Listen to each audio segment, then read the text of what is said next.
Well, let's focus on India, and India aims to begin its vaccination program of 1.3 billion people against coronavirus from Saturday. It's going to be a colossal and complex task in one of the world's biggest rollouts anywhere in the world. India is the second most populous nation, and it hopes to inoculate 30 crore people, equal almost to the entire US population by July. Now, the first to get one of the two vaccines granted emergency approval will be 3 crore health and other frontline workers, then followed by around 27 crore people aged over 50 or deemed high risk all over the nation. So many of you out there have many questions. We're going to try and answer many of them. Not me, of course. We're joined now by Dr. Sunila Garg, Director and Professor Community Medicine, Maulana Azad Medical College, and someone who's a member of the Delhi COVID Task Force. Thank you so much, ma'am, for joining us on the show. And let's just dive in. That vaccination program is all set to begin on Saturday. Many people have many questions. Let's just listen into the first one.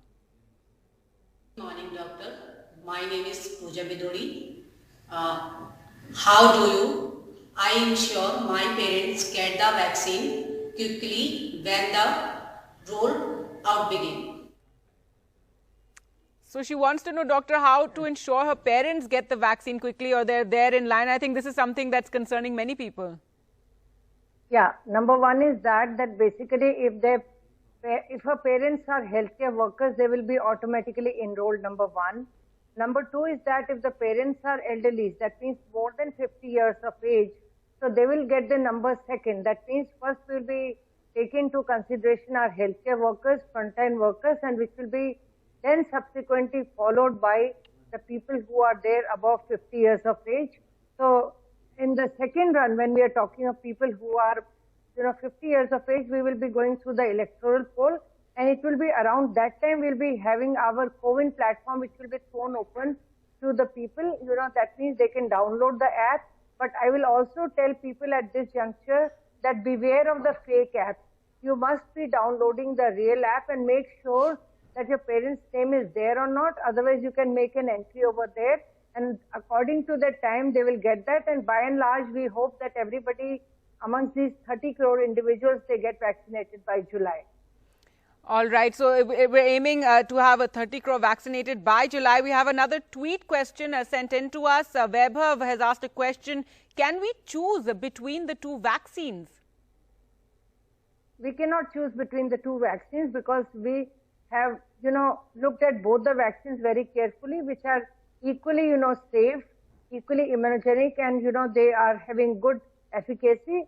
So, vaccine will be coming district-wise.